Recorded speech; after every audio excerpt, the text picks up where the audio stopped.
All right, folks, get ready for another Alex Murdaugh trial this year on Court TV. I'm Vinny Politan. Please hit the follow button. Please subscribe. Please share the video. Big news on the Murdaugh front. So Alex Murdaugh was back inside the courtroom today for the first time since his double murder conviction. We've heard all the drama surrounding the allegations against the court clerk of tampering with the jury during that case. But that's not the only case that Alex Murdaugh has against him. There is a series of criminal indictments in South Carolina. He also has some federal charges as well. But let's get to what's happening in South Carolina, because this is significant. He was in court today in front of the same judge, but a different jurisdiction, different county, and his attorneys were there. And they were doing anything and everything they could to try to get this trial delayed. Dick Harpootlian, one of his two attorneys, along with Jim Griffin, talking about scheduling problems, unfairness, attacking the verdict in the double murder case, tried everything. Talked about the fact that he has plans to see his wife this fall. She's an ambassador overseas. And to no avail. Judge Newman was having none of it. I mean, Harpootlian even brought up the fact that, Judge Newman, I thought that you were retiring. And I believe he is at some point, because there's an age that you have to retire down in South Carolina, and the judge will hit that age at the end of this year. But Judge Newman, no part of it. Going ahead, moving forward with the next criminal trial against Alex Murdaugh.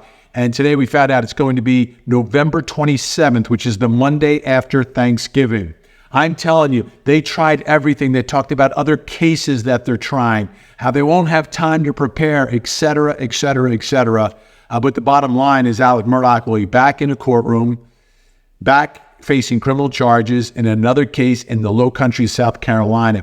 This one involves the death of Gloria Satterfield, who was the housekeeper, but she was more than that. She raised Paul and Buster.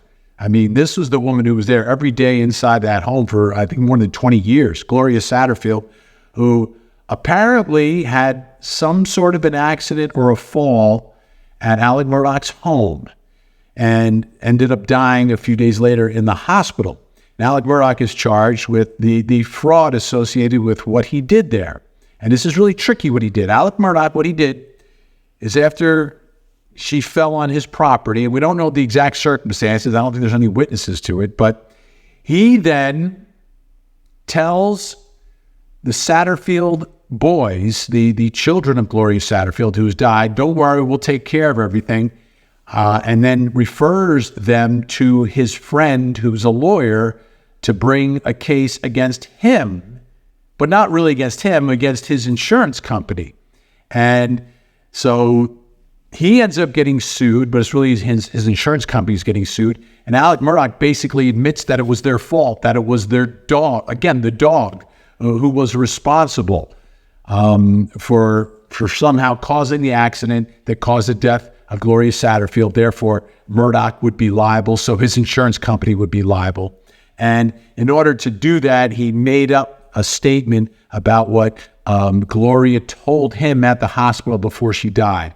All fake, all fraudulent. Then on top of the fraudulent claim that he makes or has made, him and his lawyer buddy end up stealing all the settlement money, so the Satterfield boys don't get anything.